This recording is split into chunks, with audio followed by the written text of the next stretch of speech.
So the next stage is matriarchy. And in matriarchy, the mother is God because mother produces life. Men can't produce life. And mother is taking care of the family. And so everything revolves around mother. In primitive societies, it was common for everything to revolve around a small village, and the women, the mothers, were keeping things together at that time. Um, human human groups under matriarchy live far apart, and there's no need for things like warfare. In my own experience, I can certainly say that when I was a young boy, um, my mother was like a goddess to me. She took care of all my needs. And I recall one time in the summer of 1952 when my mother had to drive my siblings and I across the United States by herself. I was 5 years old at the time, and my sister was a babe in arms. And I recall one specific occasion. I think we were traveling through the Badlands of South Dakota or something like that. We were traveling from Philadelphia to Seattle. And my grandfather had warned us before beginning the trip that we should not talk about where we were going. We should just say we're going to the next town, not that we're going across the United States.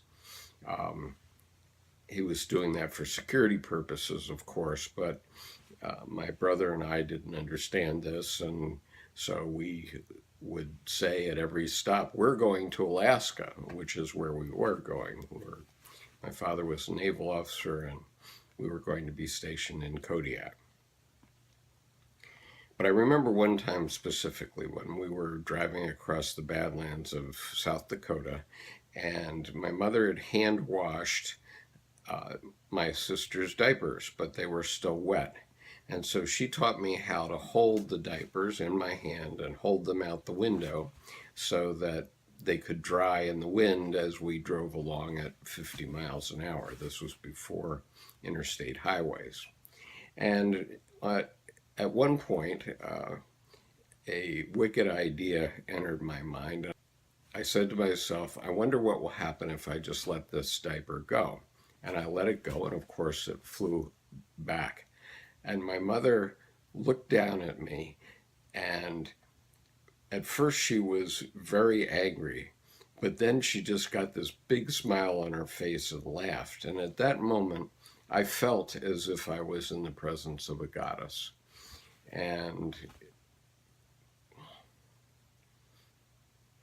it makes me emotional to this day, and that event occurred 65 years ago. In any case, that's a matriarchal religion. All children have it when they're growing up and in the household. But then the next phase is hierarchical polytheism. Now, in your own life, this is probably when your father started to make his presence known in the family. He set rules. In society at large, it occurs when society needs rules and various services in order to continue. Father and mother may set the rules, but father is always the enforcer. Remember, you just wait until your father gets home. That's the way it works in hierarchical polytheism. And it's polytheism because every family has a father, and so there are many family gods in a community. You can remember in your childhood perhaps someone saying to you, my father is going to beat up your father. Okay, well, that's hierarchical polytheism. It played out throughout the development of human beings, certainly when communities were beginning to bump up against each other, and there had to be at least understandings made between your village and the next village over. Typically, it was the fathers who went and negotiated those issues.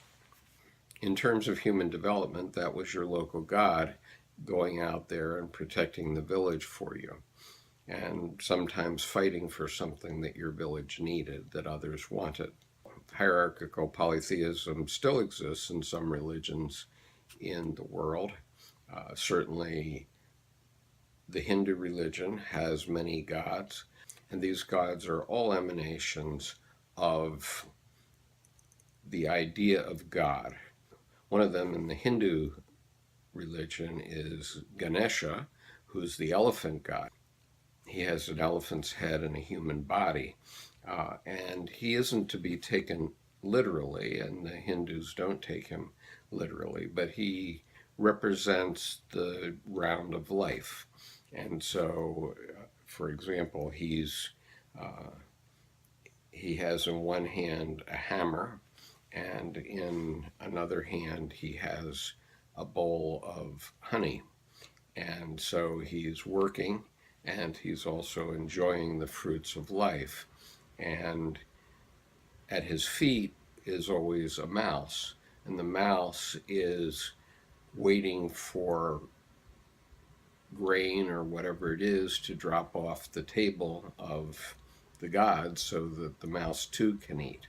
And this represents the round of life.